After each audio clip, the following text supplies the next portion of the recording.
Wow, I must honestly say, I sure did pick an awful gaming year to start a gaming YouTube channel. If I'm being real, this might be one of the worst overall video game years in the history of mankind. Ain't that the sad truth? Come on now, before you get all offended and go Karen mode in the comments, look at the highlights for 2024 by itself. We had an extremely boring pirate game that didn't even let you have sword fights. Makes a lot of sense. We had a highly anticipated horror game, totally forget it was a horror game, with Alone in the Dark back in the spring. Bro, I'm telling you, come help me, please. This game's got a lot of puzzles and I need your help. Did you say puzzles?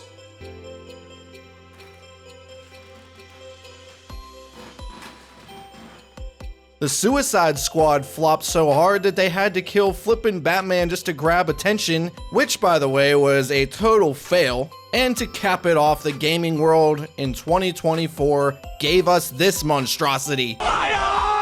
But when the dust settled after all the misery, I was left standing, a true survivor, to seek out the best of 2024. And somehow, someway, I was able to scrape together a list of 10 games that were actually worth your energy and wouldn't leave you in a pit of sorrow and decay. So come with me and gather around the campfire and sing that campfire. No, wait, that's not correct. Gather around the TV, phone, computer, iPad, whatever device tickles your pickle nowadays, and allow me to tell you the top 10 games of 2024. Hold up just 1 second before we begin. I do want to say Merry New Year. Hold up, no. I was gonna say Happy Christmas. Still doesn't quite sound right. Maybe let's try this. Allow me to say Merry Christmas and Happy New Year to all of you watching. I wish you and your family a happy and healthy holidays as we finish out the calendar year. And also, of course, a super appreciative thank you to all that have subscribed over the past 9 months as well. I wanted us to reach 1,000 subscribers for the year and we succeeded in doing so, but our journey doesn't end there. Okay, I'm listening. Let me get a pen. I'm setting a new goal for 2025 to hit 5,000 subs by the time the calendar turns to 2026. Yeah, good luck with that. So if you haven't already and want to help us grow this channel, make sure to hit that sub button and you'll go on to 2025 with me on your feed, ready to crawl out of the screen like the ring. I apologize, guys. I got a bit carried away there, but let's get back to ranking these games. Number 10. I believe this year will be remembered as a massive year for indie games. Real quick though, before we start, warning, there might be spoilers ahead. I do my best to avoid them, but no promises. So what better way to start this best games list than this awesome indie game coming from Ironwood Studios. You play as a survivor in a lonely world, which is you and your newfound trusty station wagon that you're about to go to hell and back with. This game is a pure survival game and it embraces that to the fullest. You're given the ultimate task of escaping, obviously, but during this you'll have to make sure you and your car don't die along the way. There are so many components that go into keeping your car intact, which is the main point of the game, I would say. Keep that battery charged, siphon some gas from abandoned cars to make sure that you don't run out, and scrap abandoned vehicles as well to get supplies you need to repair yours. Things like your trunk, your doors, side panels, tires, and more will get banged up a good bit throughout, and it's your task in this game to stock up and be prepared. As far as the driving itself goes, no, Pacific Rim isn't as polished as a Forza Motorsport or Gran Turismo type of game, but overall I thought it felt smooth and legit enough to keep me invested all the way to the end. Also thought it was neat you can control every aspect, like putting it in drive to go, turning your wipers on during storms, and make sure that you don't leave your key on because you're used to video games shutting your car off automatically. Yes, you will run out of gas if you leave the car on. The game does not give a crap if you forgot. Well, that is depending on the difficulty setting you choose, and I appreciate the amount of options that is given to the player here. If you want a more relaxed adventure, you have that option. If you want the scavenging side of things to be unforgiving as heck, then that's also your choice. Speaking of scavenging, while you are out and about on the map, you'll get met with plenty of anomalies. Between the unique variety of anomalies and the constant tension from your car falling apart, I think those two things are what really keeps the roaming around from getting stale during its 20+ hours.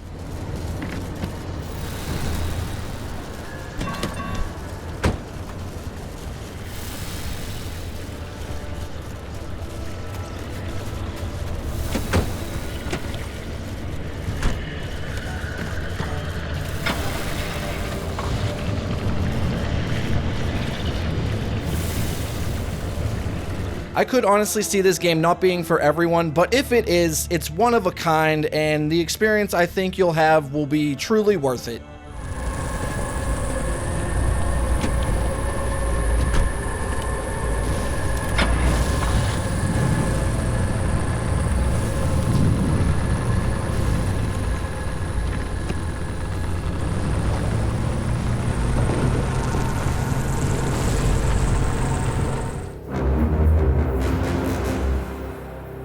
Number 9.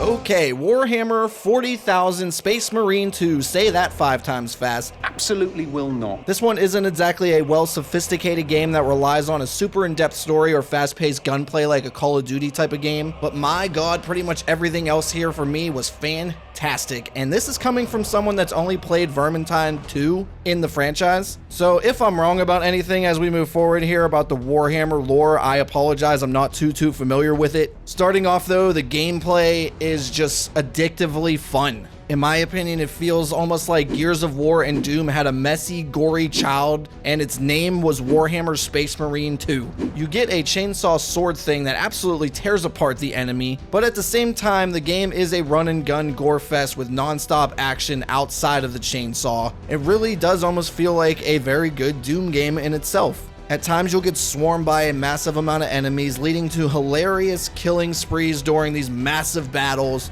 You'll get a great mix of these close quarter melee combat situations or gun combat from a distance. Also, they allow you to perfectly fight both ways simultaneously, and I think it meshes well. Really well, actually. Also for me, I would say that Space Marine 2 is perfectly built for co-op if you're looking to have some good old fun with a friend. I was able to enjoy the co-op with a friend when the game originally came out, but I had to come back and record the solo footage for this video today, so I don't have any co-op stuff, but I recommend it. But yeah, if you haven't already, grab a friend, grab a family member, kill hordes of creatures to your bloody desire in Warhammer 40,000 Space Marine 2. War Gear Prime.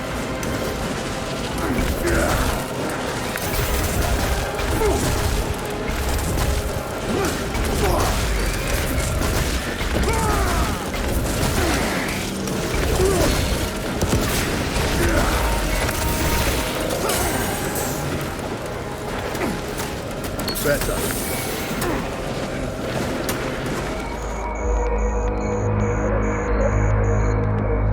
Number 8.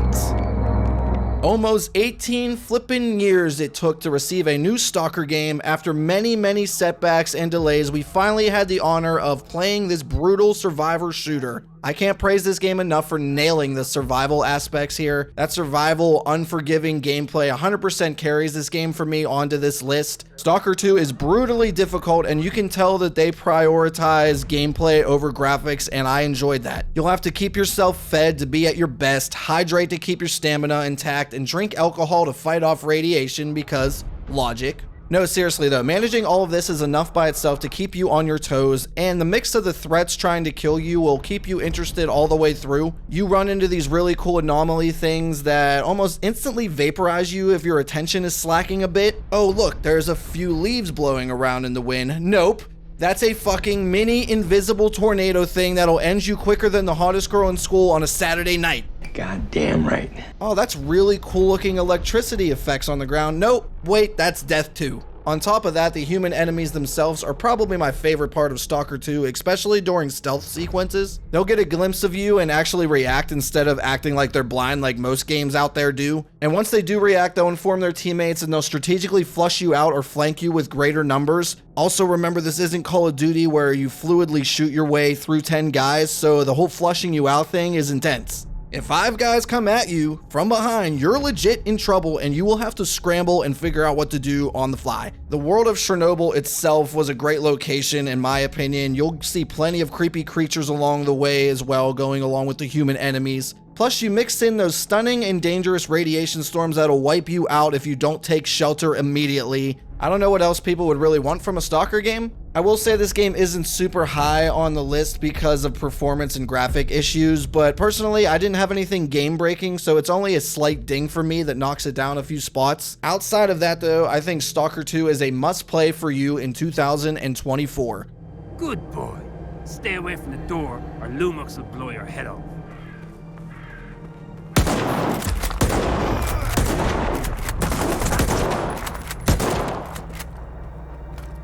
Freaking thugs.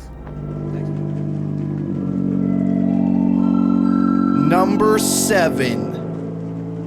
Next on the list is the Metroidvania 2D platformer Animal Well. When you begin this game, it doesn't tell you a single thing of what to do, and it just kind of lets you go at it. It's one of these types of games that wants you to explore wherever you choose and learn from your mistakes when you die, and yes, you will die. I don't want to die.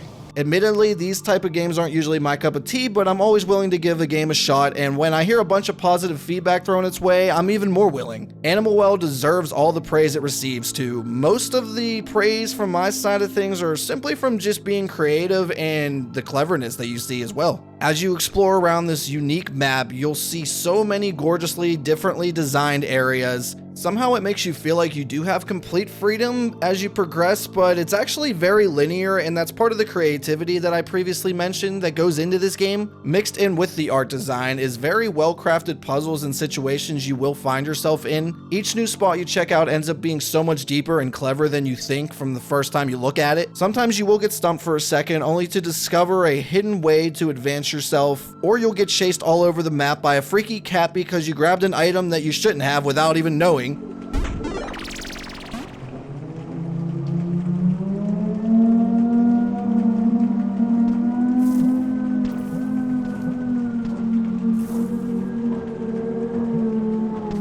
The game lives up to its name, giving you plenty of animals also to go up against along the way. I think most of them come at you in very unique ways to help the game feel fresh along the way. Again, this game really does land on the list because of its uniqueness, its cleverness, and its creativity. And I know not everyone might have heard of Animal Well, but do yourself a favor and go buy it.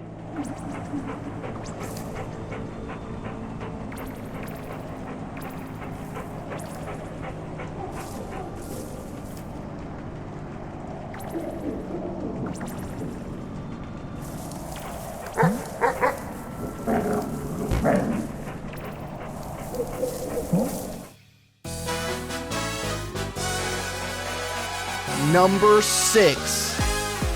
Is it really possible that Nintendo can nail another game with Mario in the title? Yes. Yes, they can and did with Mario Party Jamboree. This time around, this comes with pretty much everything great about the previous installments, but leaves behind a lot of the BS from the bad titles in the franchise. Family-friendly battles for star supremacy is as good as ever here, and even more features come along the way this time. First of the new features is the title of the game, Jamboree. Allies you discover every game if someone lands on one. These Jamboree allies lead to a long-running mini-game which determine who will have them for a few turns, and I would say that they are more than worth having at your side, allowing you to receive double of everything you run into, and yes, that does include stars, which are obviously the most important thing in the entire board game. And they also even come with their own unique abilities that you get depending on which character you run into. And each character has its own mini game, like I mentioned earlier, those long length ones that actually go along with that specific character. They also included this year a new pro mode, or competitive basically is what I would call it. Overall, I think pro mode is worse than the normal party mode, but it's nice to have for people that want to be a little bit more competitive. It just, for me, got rid of the randomness that comes with Mario Party, and I think that's what makes Mario Party so special. And like I said, I think it does work if you're trying to eliminate the luck part of the equation and actually use some skill-based gameplay. Of course, also there's a new round of maps. I wouldn't say they're the greatest maps in Mario Party history, but the shopping mall one is worth the game alone for me. And as you play on these boards, mini games are as good as ever. Once again, it throws about 100 or so your way, and I think that is the most ever to my knowledge. I would say I had a blast playing probably 90% of them, and also that includes the lengthy Jamboree mini games as well. This isn't a deep dive video or anything, so I'm not going to go over every single detail. There are a few side modes that you can jump into, which is a nice thing to add to the game. As a whole though, there's zero doubt in my mind that Mario Party is once again a home run hitter. And before we move on to the next entry, allow me to say F Mario.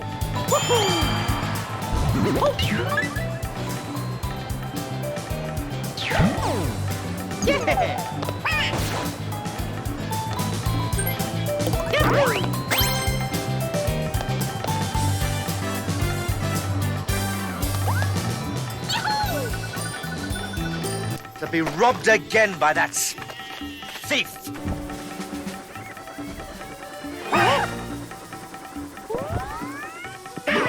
Congratulations!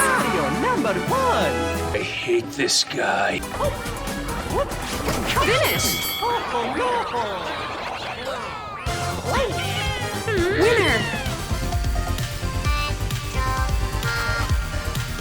Number 5.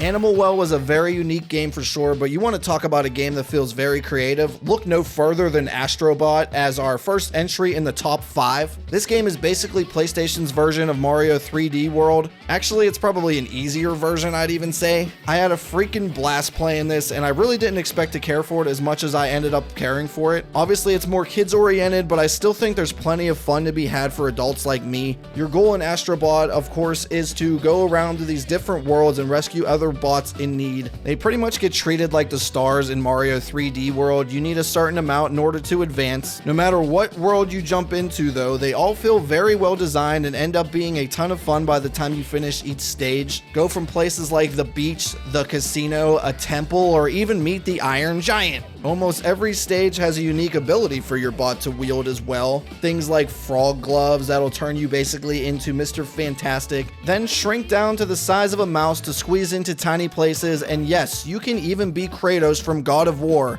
and use his legendary weapon as your own, plus so many more. There are a bunch of Easter egg bots that I enjoyed very much to see as a PlayStation fan from back in the day. Games like Sly Cooper, Crash Bandicoot, and even Pyramid Head from Silent Hill make an appearance here. And again, so many more. Another thing that was great to see were the motion controls finally being implemented. This is the kind of stuff that really shows off how incredible the PS5 controller truly is, and Astrobot takes full advantage of it, like the adaptive triggers for instance on full display throughout, which adds a lot to the experience as you go along. So hey, maybe Astrobot might not look like the most attractive game to some, but this is one that you cannot miss from 2024. Oh, and PS, Game of the Year at the Game Awards was an absolute joke of a selection for Astrobot. No offense, this game is incredible, but not Game of the Year worthy at all.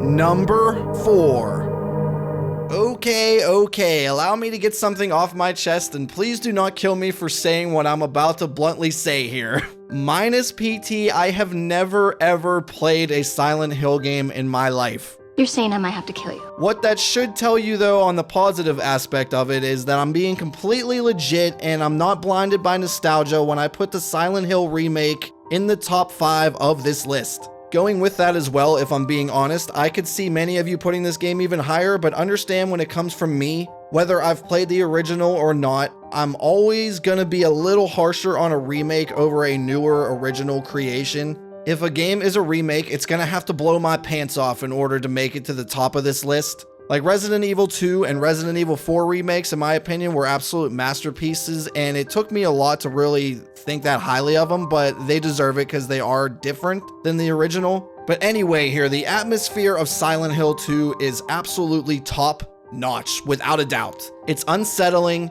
chilling, tense. What other words can I use here?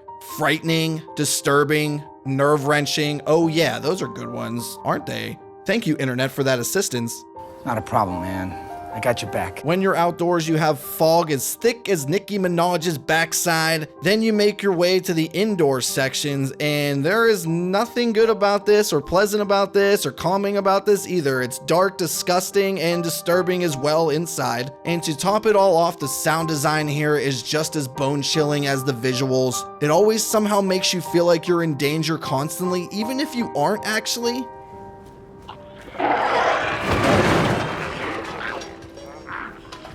Okay, yo, dude, come on, stop messing with me. I found the combat and the creatures themselves to feel a bit clunky from time to time, but at the same time though, when it's on point, it can be difficult with multiple creatures involved, like coming at you at the same time. Plus, as far as health goes, finding healing products is about as unlikely as my ex-girlfriend admitting her wrongs. So that all kind of comes together to make the combat even more intense because you're afraid of getting hit, you're afraid of getting hurt because you don't want to lose your health because you don't have much. Other than the occasional clunkiness that comes along with combat, my only real negative in the game is the backtracking that you get during these little tedious segments throughout. Oh, and also, what's the deal with rip-off Leon Kennedy here? Being lazy as hell, not climbing through these clearly accessible windows from time to time? My boy Leon would never, But yeah, on a serious note, a stellar atmosphere mixed in with an absolutely legendary emotional story, and Silent Hill 2 Remake is definitely one of the best of the year, so go check it out.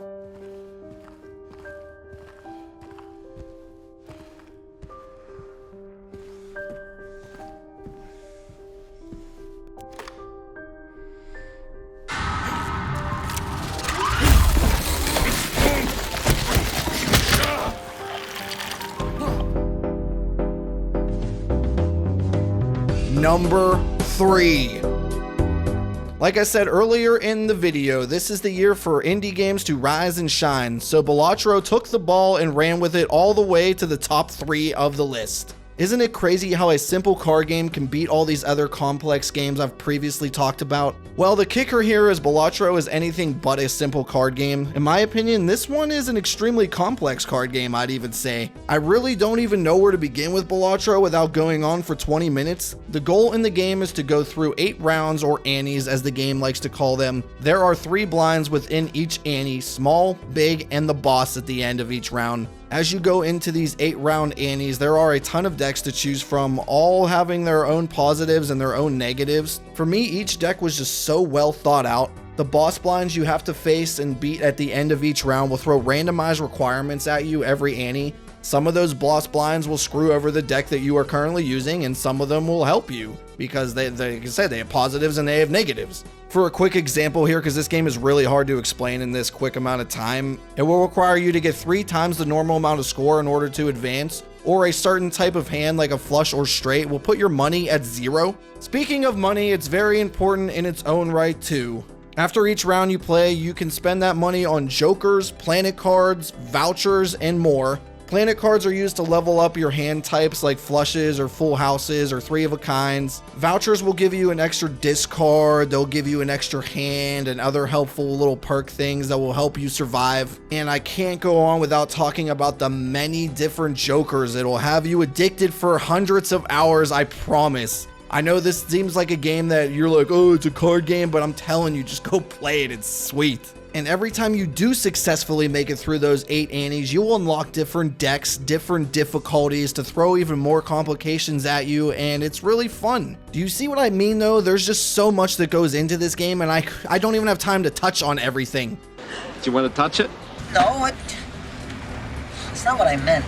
I think Balatro being just a card game is about the only thing holding it back from being game of the year, and when you compare it to the more amazing games like 1 and 2 on my list, I just think it's just basically because it's a card game that holds it back. I give them props though for thoroughly thinking about every aspect of this one and giving the consumer greatly balanced, fun experiences, and I don't think it ever gets old. Number 2. I just can't escape this game the last few weeks. It's like all I've been talking about on the channel in December, and for good reason. I've seen the player count on the lower side for this game, and that's sad to see because this one is a highly entertaining, enjoyable adventure without a doubt in my mind. I mean, you get to play as the legendary Indiana Jones himself, so that's already a positive right there. In my opinion, they do a great job of capturing that feeling of being this iconic character as well. From the really fun first-person combat to the movie-like entertaining high-action cutscenes you experience throughout, there's just no way they could have nailed Indiana Jones in a video game much more than this. The story itself was gripping enough to keep you playing without getting bored. It has a very, very solid villain, Voss, who ends up being more than enjoyable and more than I expected. I thought he was actually quite funny at times. He reminded me of almost like a Joker type of villain.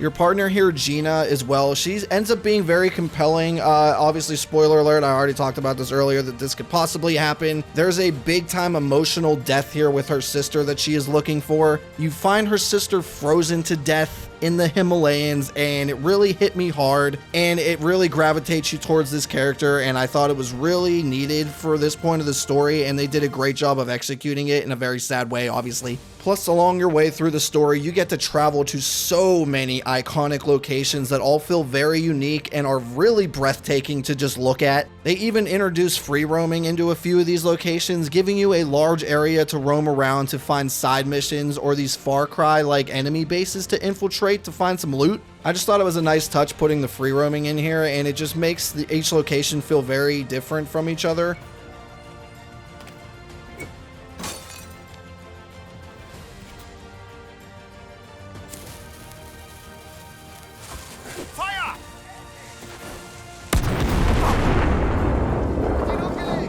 I mean, each location is so unique that they have different environments or enemy types even specifically to that part of the globe, like scorpions or that giant anaconda I enjoyed way too much. Of course, within these locations, there are plenty of fun tombs to discover, and that's obviously what Indiana Jones is known for. They do a very good job of making each one of these feel very different from each other, and it really ramps up your intrigue, and it makes you want to adventure and discover these. Solid story, fun combat, gorgeous locations, unique enemy variety. I'm not sure what else you could really ask for from a game like this. Based on the low player count, too many people are missing out on this amazing game, so do yourself a favor, get Game Pass or just outright purchase it. I promise you will not regret it.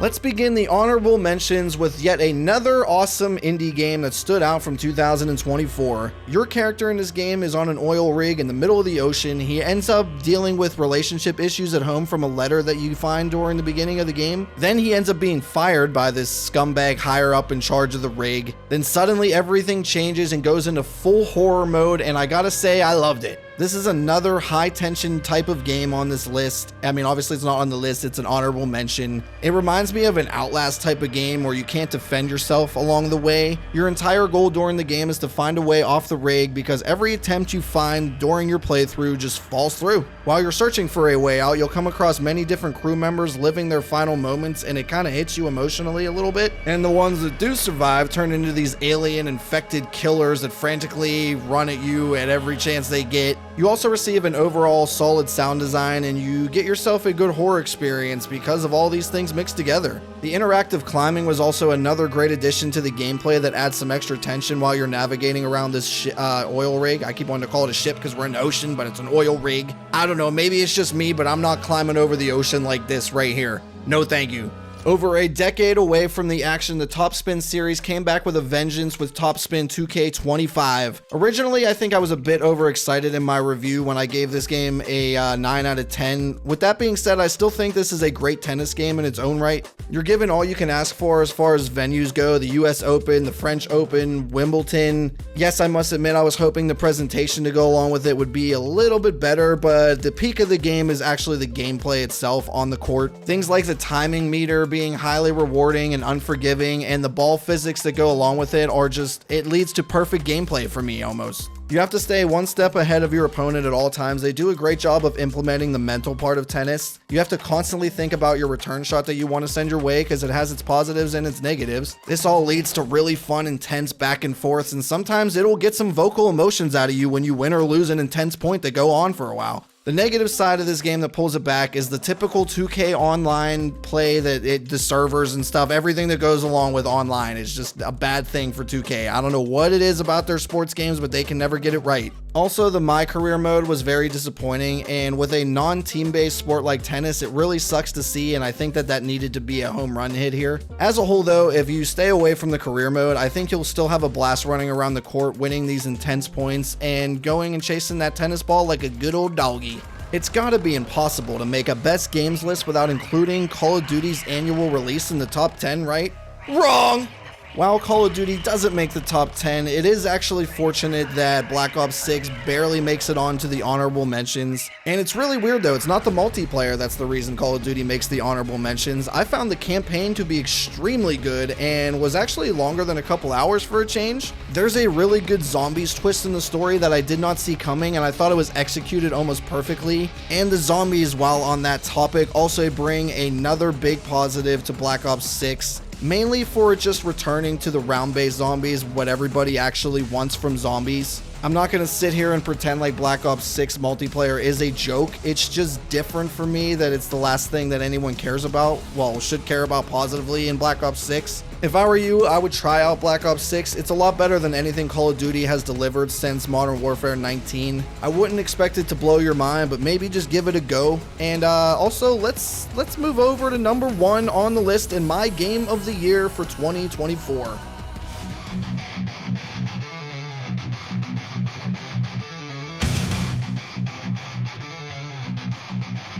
And number 1. God, I so wanted to put Indiana Jones in the Great Circle in the number 1 spot, but I cannot deny the fact that Black Myth Wukong is simply the best game from this year. No offense to Astrobot at all either, but let's be honest here, that was 100% a publicity pick with very little all-around gaming knowledge going into that selection at the Game Awards.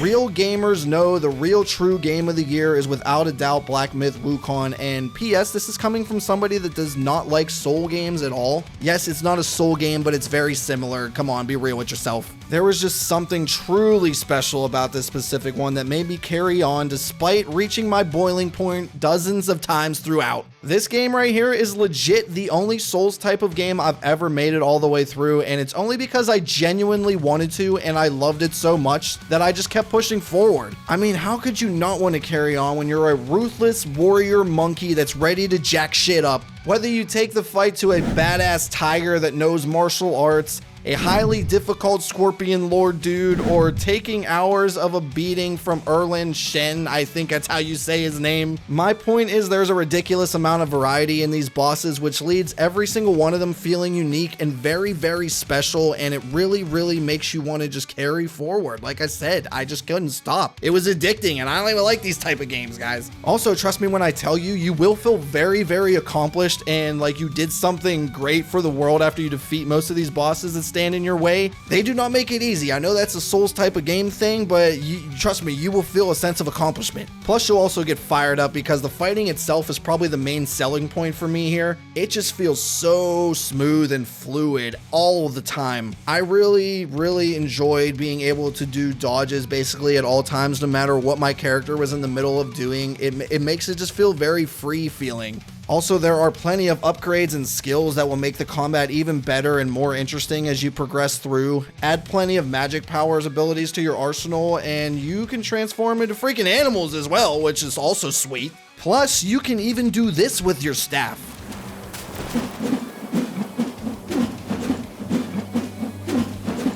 Come on now, tell me that doesn't make you feel really cool and badass. I don't know, guys. I feel like coming from me, a guy that dislikes most Soul games as much as I do, it's about as unbiased as it gets when I crown Black Myth Wukong as the true game of the year. So congratulations to my game of the year. Go check it out if you haven't already. I promise you'll be more than addicted and probably irritated. But geez, that was a bit of a marathon, wasn't it? And I couldn't be happier that I ran it for you. You officially have my best games from 2024, and I'd love to hear your opinions about my list in the comments or your own list. Also, don't forget to go check out my best movies of 2024 that'll be dropping a week after this one. And hey, maybe consider subscribing to stay updated on all future content on this channel, plus maybe a like if you enjoyed hearing me talk way too long today. Overall though, I hope you have a great rest of your day. That's gonna be it from me in this one. See ya.